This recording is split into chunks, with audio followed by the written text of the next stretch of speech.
do filho pródigo. Quem já ouviu aqui, diga amém. Nós conhecemos essa parábola, nós sabemos sobre ela, e eu quero aqui ler apenas o comecinho dela, onde diz, Lucas 15, versículo 11. Diz assim: certo homem tinha 2 filhos. O mais moço dele disse ao pai: Pai, dá-me a parte dos bens que me cabe, que me pertence. E ele lhe repartiu os seus haveres. Passado não muitos dias, o filho mais moço, ajuntando tudo que era seu, partiu para uma terra distante, longínqua, e lá dissipou todos os seus bens, vivendo uma vida dissolutamente. Depois de ter consumido tudo, sobreveio aquele país uma grande fome, e ele começou a passar necessidades. Amém, meus queridos? Essa parábola é a parábola do filho pródigo. Essa parábola, ela é uma parábola, aqui existe uma linguagem figurativa.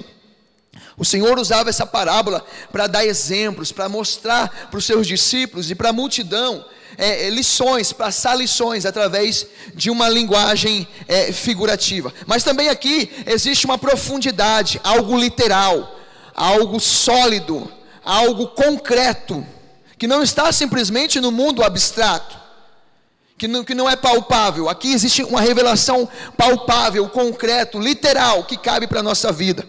E eu quero poder passar aqui brevemente aos irmãos aquilo que o Senhor tocou no meu coração para que eu passasse. Vamos comigo para a história. Então tinha 2 irmãos, filhos de fazendeiro, viviam uma vida regalada, uma vida abençoada, uma vida tranquila. E o mais novo, detalhe, não era pródigo. Ele não era pródigo. Ele não nasceu pródigo. Ele se tornou um pródigo. Pródigo, que significa o gastador, o que não economiza. Pródigo, que significa aquele que esbanja, aquele que perde aquilo que está nas suas mãos. Ele se tornou pródigo. Enquanto estava com o pai, tinha mantimento no celeiro. Enquanto estava com o pai, a finança estava adequada, estava segura.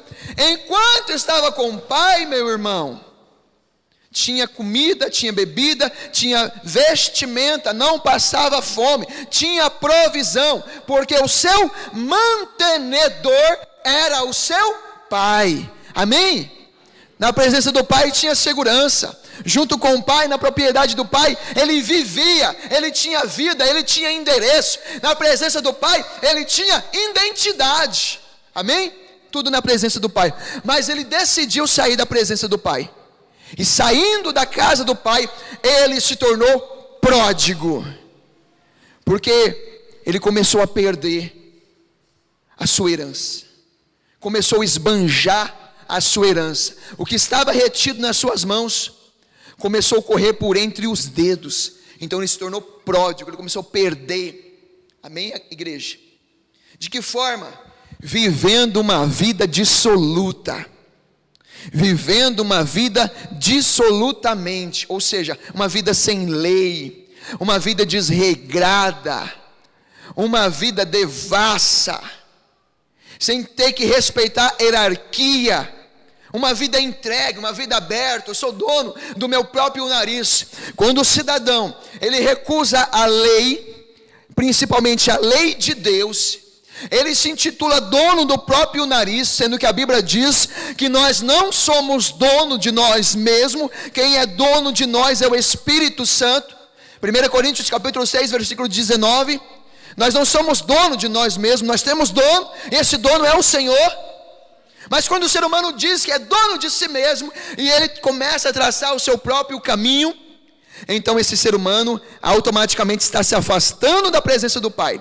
Ele está saindo debaixo da hierarquia, da autoridade, da lei do Senhor.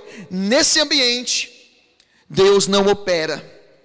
Nesse ambiente, qualquer ser humano pode se tornar um pródigo, ainda que tenha endereço, ainda que saibam aonde ele mora, mas ele pode se tornar um pródigo, porque ele se afastou da presença de Deus, e automaticamente, o que estava nas suas mãos, o inimigo vai começar a ter acesso. Amém, queridos? Então ele se tornou um pródigo, porque saiu da presença do Pai, foi viver uma vida dissoluta, uma vida desregrada, e vivendo uma vida desregrada, uma vida devassa, uma vida imoral, perdeu tudo o que tinha. Você percebe que aonde não tem lei, aonde não tem autoridade de Deus, aonde não há subjugação ao mandamento de Deus, não existe bênção. Se eu não for subjugado, se eu não me subjugar, se eu não me encurvar para a palavra de Deus e entender essa hierarquia, então a bênção não vai fruir na minha vida, não haverá prosperidade, pelo contrário, vai minguar, vai secar o pote. E agora ele está nessa vida desregrada, entregue, devasso, imoral, perdido. Ele perde tudo que ele tinha, e veio fome naquela terra. Veio fome naquela terra. E agora, meu irmão, sem ter mantimento, distante do pai, distante do provedor, do mantenedor, distante do auxílio, distante da segurança, distante da proteção, sozinho no mundo, perdido no mundo, sem dinheiro, sem eira, sem beira, com a mão na frente e a outra atrás. E agora?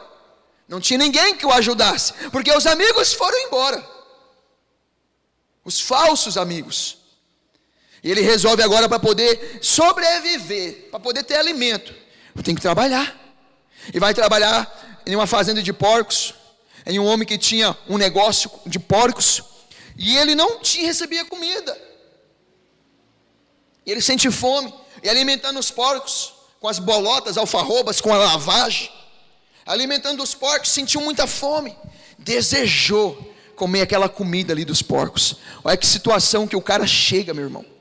Isso é fundo de poço, isso é lama, enfatizando, ressaltando, evidenciando, tudo porque saiu da casa do Pai, tudo porque saiu da presença do mantenedor, do provedor, do abençoador, tudo porque saiu da presença do Pai.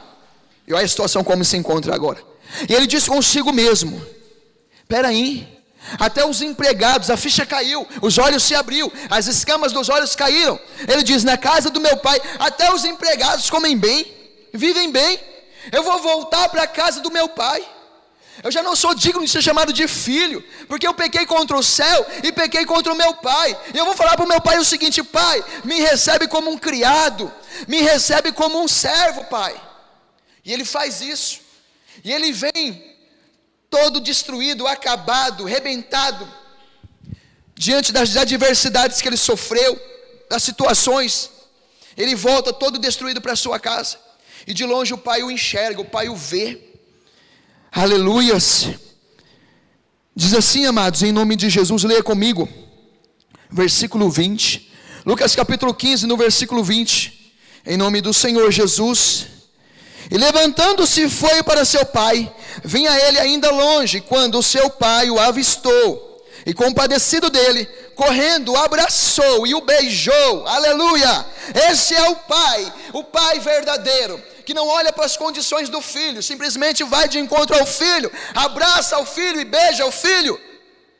Aleluias! E o filho lhe disse: pai, eu pequei contra o céu e diante de ti, eu não sou digno de ser chamado teu filho. O pai, porém, disse aos servos: traze-me depressa a melhor roupa, vestiu-o, ponde-lhe um anel no dedo e sandália nos pés. Trazei também e matai um novilho gordo, um novilho cevado, comamos e regozijemos, porque este meu filho estava morto e reviveu, estava perdido e foi achado. E começaram a se regozijar, a se alegrar. Amém, meus irmãos? Que lindo, né? Que amor verdadeiro, amor incondicional, é o amor do Pai, que não chega apontando e dizendo: tá vendo aí, ó, tá vendo aí, ó, eu falei para você. E muitas das vezes nós somos assim. Antes de nós abraçar e beijar, nós temos que dar um sermão. Amém? Mas assim, não estamos falando de nós, de mim e de você. Estou falando de Deus. Estou falando desse Pai aqui figurado, a pessoa de Deus. Deus, Ele vê que você errou, ele vê que você pecou e você vacilou, e você agora reconhece esse pecado, você reconhece esse erro, e você se levanta e você vem em direção a esse Deus. Esse Deus, ele vem de encontro com você.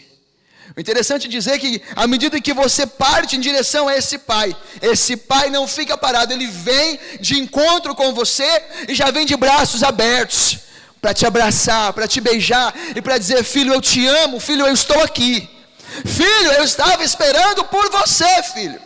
Aleluia, glória a Deus. O pai disse assim algo muito interessante, que ontem eu não entrei profundo aqui com os jovens, mas eu vou dar uma acelerada para ver se eu consigo abranger um pouco desse assunto. O pai, ele disse assim, versículo 24, ele mandou os súditos preparar a festa, preparar tudo. Ele ressalta aqui a seguinte frase: porque este meu filho estava morto, grava bem isso daí, morto, e reviveu, estava perdido e foi achado. O motivo, a motivação para festejar, ele fala: meu filho estava morto, anota aí essa palavrinha morto, nós vamos entrar nela, e reviveu, estava perdido e foi achado. Beleza, continua o texto. A festa já está acontecendo. Daqui a pouco chega o irmão mais velho, e o irmão mais velho vê aquele movimento. O irmão mais velho chama o empregado e diz: o que está acontecendo aí, que está esse movimento todo? O empregado diz: é o seu irmão que chegou, e seu irmão está vivo, seu pai está comemorando, seu pai está se alegrando. E o irmão mais velho, quando sabe que ele não voltou rico e melhor do que quando saiu, quando o irmão mais velho fica sabendo que agora o seu irmão voltou marcado e cicatrizado pelo prejuízo que tomou, quando o irmão mais velho descobre que ele perdeu, que ele tinha se tornado um pródigo por conta da vida dissoluta que ele vivia, o irmão mais velho fica indignado. E meu pai ainda dá festa, ainda vai dar festa para ele. O irmão não quis participar da festa, até que veio o pai conversar com ele, bater um papo com ele, e novamente o pai vai dizer no versículo 31, leia comigo, Lucas 15, versículo 31. Então lhe respondeu o pai: meu filho, tu sempre está comigo, tudo que é meu é teu, aleluia. Entretanto era preciso que regozijássemos e nos alegrássemos, porque esse teu irmão estava morto e reviveu, estava perdido e foi achado. Diga glória a Deus.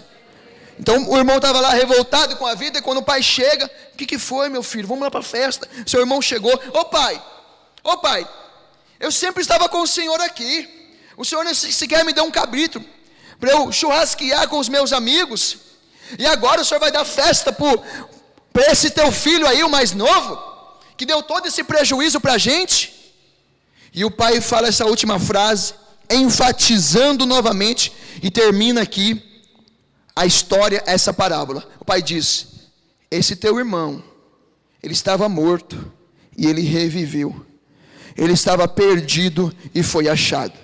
Irmãos, essa parábola, ela nos traz muitas inspirações.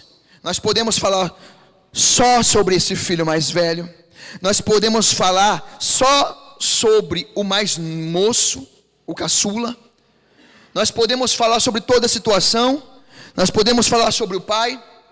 E o que eu quero falar para a igreja, que o Senhor tocou no meu coração, é sobre a trágica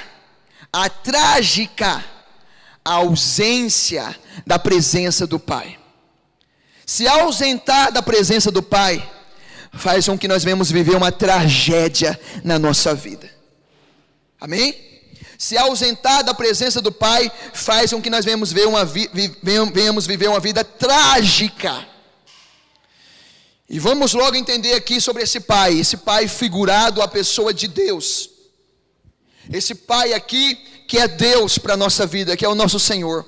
Enquanto ele se encontrava na casa do pai, como já foi falado, tinha de tudo, estava seguro, dormia em paz, dormia tranquilo, como vai dizer o livro de Salmos, capítulo 4, capítulo 5, em paz eu me deito e logo eu pego no sono, aleluia. Por que o salmista diz isso? Porque o salmista é um homem que vive na presença do Pai, vive na presença de Deus. Aqui esse moço, enquanto vivia na presença do Pai, em paz dormia e logo pegava no sono. Enquanto esse moço vivia na presença do Pai, acordava, e ainda que tinha dificuldades para vencer, vencia todas. Enquanto estava na presença do Pai, tinha provisão. Passava a tempestade, vinha a seca, vinha a turbulência, vinha a adversidade. A Bíblia não relata momento trágico antes, enquanto estava na presença do Pai. O momento trágico é quando saiu da casa do Pai. A presença do Pai é o maior bem que eu e você podemos ter. A presença do nosso Deus. Se nós tivermos um pensamento raso, nós vamos atribuir toda a desgraça dele simplesmente ao fato de ter perdido o dinheiro. Se o nosso pensamento estiver raso, nós vamos atribuir que ele se tornou infeliz porque o dinheiro acabou. Mas na verdade, a infelicidade dele, ainda que com o dinheiro nas mãos, ainda que com um saquetel de dinheiro, ainda provido, a infelicidade dele começou a surgir no dia que ele sai da presença de Deus, na presença do Pai. Quantos ricos, quantos milionários, até mesmo bilionários,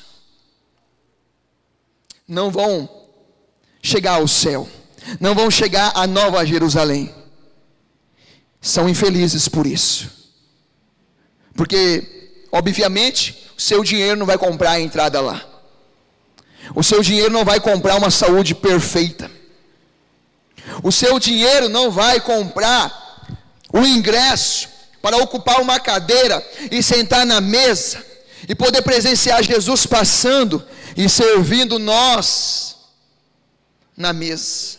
Nós não merecemos isso, como a Mariana falou. É a graça do nosso Deus, é a misericórdia, é a graça dele. Amém, meus irmãos? Então veja aqui que não é o dinheiro o problema aqui, da desgraça, da tragédia que se tornou a vida dele. O problema aqui é a presença do Pai que ficou para trás quando ele decidiu ir para uma terra distante, uma terra longínqua, e ele foi. Meus queridos, o Pai aqui ressalta essa frase no versículo 24 e no versículo 32. Ele estava morto e reviveu, ele estava perdido e foi achado. Então, quando nós saímos da presença do Pai, a ausência do Pai gera morte em mim e em você. Ele estava morto, mas estando vivo. Como que pode isso? O cara estava vivo, mas o Pai diz, ele estava morto. Como que pode isso acontecer? Como nós podemos encaixar isso, entender isso? A princípio, na leitura, nós vamos entender porque o Pai não sabia do paradeiro dele. Amém? Mas existe sim uma condição de vivo morto. Existe sim uma condição de zumbi. Tem pessoas que são zumbi, estão vivas, mas estando mortas. Por que ele estava morto na verdade? Qual é a revelação que o Senhor nos traz aqui nessa palavra, quando diz, ele estava morto? A ausência do Pai nos traz morte. Ele se ausentou do Pai, se ausentou da lei, se ausentou da hierarquia, se ausentou da regra, se ausentou do mandamento. Logo entendeu, estou livre, leve e solto, posso fazer o que eu bem entender da minha vida. Mas nesse lugar onde não tinha hierarquia, não tinha lei, e ele quis fazer o que bem entendia, ele começou a viver uma vida carnal. Carne, é a carne dele que era alimentada, somente a carne. Por isso ele vivia uma vida dissoluta, só a carne que era alimentada. O que Romanos vai dizer? Romanos capítulo 8, no verso 6, que o pendor da carne, o inclinar-se para a carne, produz morte. Ele estava morto no mundo. Ele estava perdido no mundo. Sua alma estava destinada para o inferno. Existe aqui uma conotação profunda e espiritual, uma linguagem além de figurativa, uma linguagem literal. Esse texto está falando conosco que quando nós saímos da presença do Senhor, automaticamente vai ser vivificada em nós a nossa carne, e nessa condição nós estamos entregues, destinados à morte enquanto está vivo. E se eu não voltar enquanto estou vivo para a presença do meu Deus, eu vou me deparar com a segunda morte. A Bíblia fala muito sobre a segunda morte, mas para que haja a segunda morte, tem que ter a primeira morte. A primeira morte, a morte primária, ela já começa enquanto nós estamos vivos. Estamos vivos, mas longe de Deus, vivos, mas longe da presença, vivos, mas não cheios da presença do Espírito Santo, ou seja, estamos mortos. E nessa condição, se não arrancar as escamas dos olhos, se não acordar, se a ficha não cair, se nós não voltar para a casa do Pai, para a presença do Pai, nós vamos estar mortos vivos, e vamos morrer de fato fisicamente. Aí acabou, aí já era, irmão. Por quê? Porque estando morto, a Bíblia vai dizer no livro de Apocalipse, capítulo 2, eu vou ler aqui rapidamente, se você quiser anotar, fica à vontade. Apocalipse, no capítulo 2, eu vou ler, e você vai aí, ouvir comigo. Os que têm, Apocalipse capítulo 2, versículo 11, diz assim: os que têm ouvidos, ouça o que o Espírito diz para a igreja. O que vencer não vai receber o dano da segunda morte. Existe uma segunda morte. Essa segunda morte é para aqueles que enquanto estavam vivos, estavam mortos, distantes de Deus. Tem muitas pessoas que estão vivos, que estão lutando para ter suas aquisições, como a nossa irmã deu esse testemunho, mas diferentemente do que foi dito aqui nesse testemunho, estão lutando para ter suas aquisições longe de Deus. Tem pessoas que estão conquistando, estão crescendo, estão desenvolvendo, mas estão longe de Deus, estão mortos espiritualmente. A carne está alimentada, a carne está reinando, estão distante do Pai. E a Bíblia fala que esses vão se encontrar com a segunda morte. A segunda morte é o momento que os que pereceram sem Jesus serão lançados no lago de fogo e de enxofre. Satanás e seus demônios e todos aqueles que tiveram a sua vida dirigida pelos espíritos malignos estarão no lago de fogo e enxofre, a saber, a segunda morte. Apocalipse capítulo 20, meus queridos. Apocalipse capítulo 20, e no versículo 6: bem-aventurado o santo, que aquele que tem parte na primeira ressurreição. Sobre estes não tem poder a segunda morte. Amém. Apocalipse capítulo 20, versículo 14: e a morte e o inferno foram lançados no lago de fogo. Esta é a segunda morte.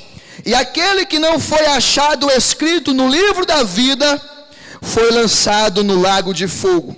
Aleluias. Apocalipse capítulo 21, e no versículo 8, diz o seguinte: mas quanto aos covardes, aos incrédulos, e aos abomináveis, e os homicidas, e os fornicadores, e os feiticeiros, e os idólatras, e todos os mentirosos, a sua parte será no fogo que arde com enxofre, o que significa a segunda morte. Amém, irmãos?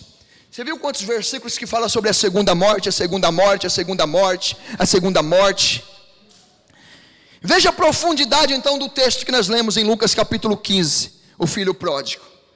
Quando o filho decide voltar para a casa do pai, quando nós lemos assim de uma forma superficial, o pai fala assim: ó, este meu filho estava morto, mas reviveu. Quer dizer, que ele estava perdido, o pai não sabia se estava vivo ou estava morto, mas reviveu. Não, irmão, tem algo mais profundo aí. Que todo aquele, isso significa que todo aquele que está longe da presença do Pai, está vivendo uma vida de morte, está vivendo na carne, na pura carne. A carne produz morte. estou morto enquanto estou vivo. E nessa condição, se eu descer à sepultura, literalmente falando, se eu descer à sepultura, vou perder a minha salvação e serei condenado ao lago de fogo e enxofre. Então perceba aqui, que no dia que o filho sai da casa do pai, a desgraça da vida dele, não foi quando acabou o dinheiro, a desgraça da vida dele, a tristeza da vida dele, mesmo saindo com dinheiro, ter deixado o pai para trás. É a presença do pai.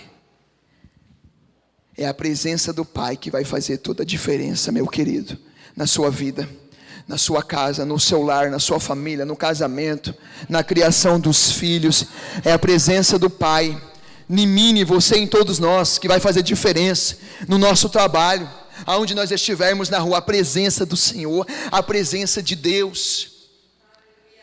Esse menino, ele se tornou pródigo, não foi porque simplesmente ele esbanjou. O pródigo está relacionado com a perca, mas a maior perca dele aqui não foi o dinheiro, foi a presença do pai.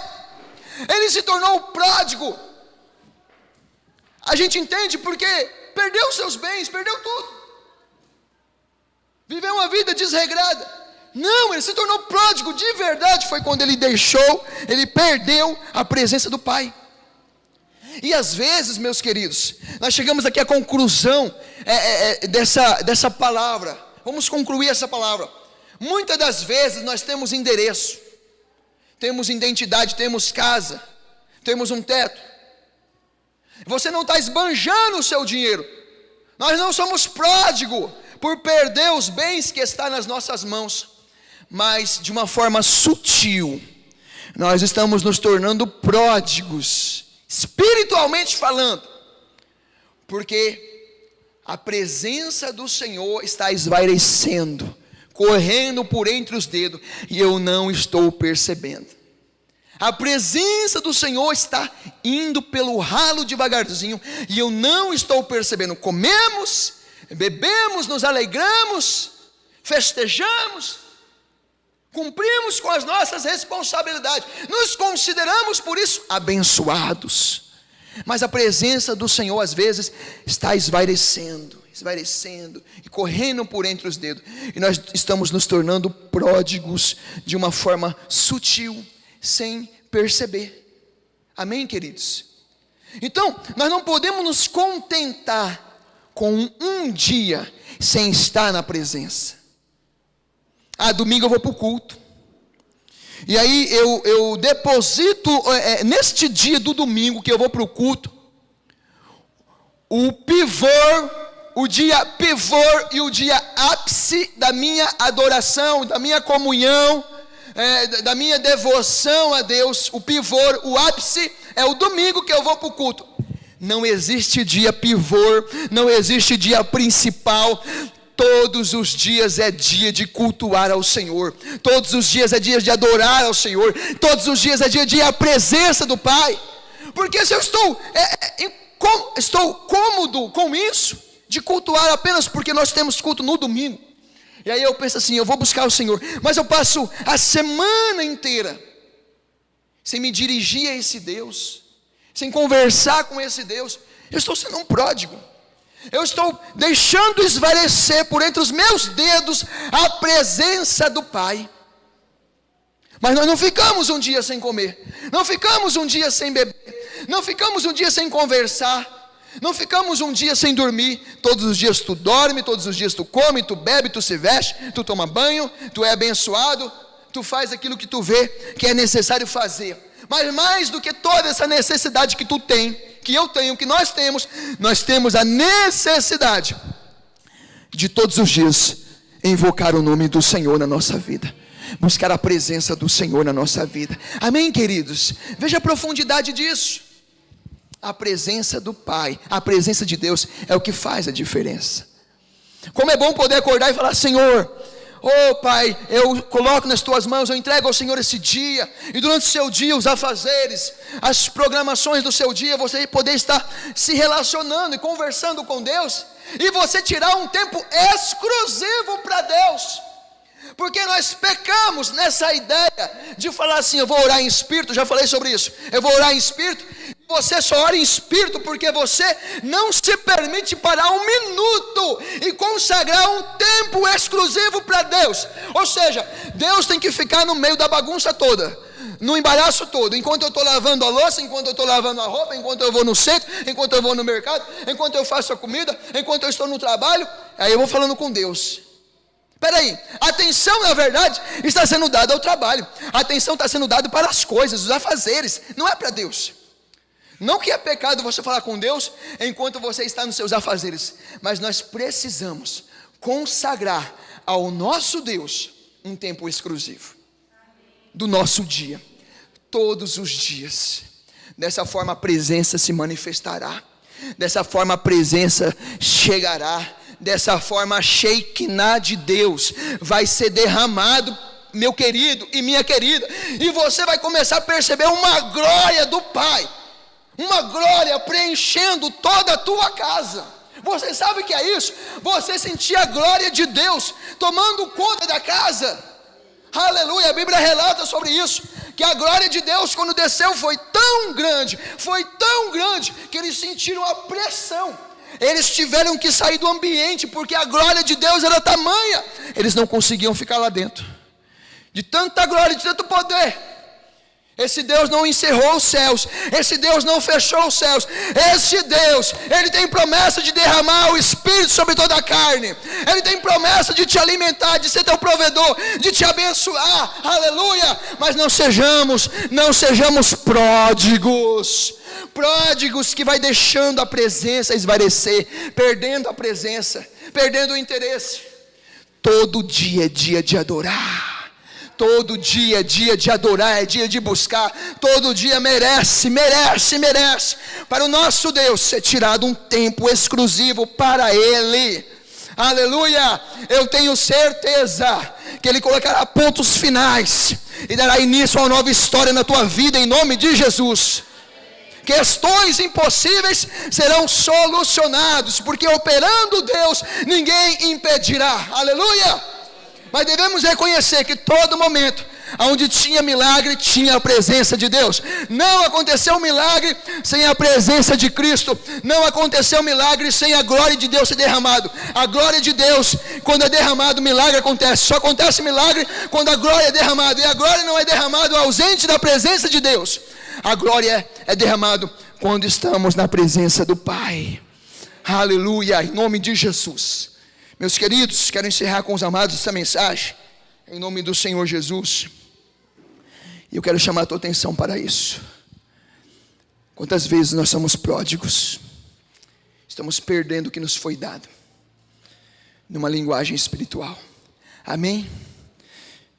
Mas o Senhor nos chama para perto, e o Senhor quer nos transformar e nos abençoar, grandes coisas acontecerão. Guarda essa palavra no teu coração, em nome de Jesus. Aplauda o Senhor, igreja, em nome do Senhor. Glória a Jesus. Toda honra e toda glória para o nosso Deus.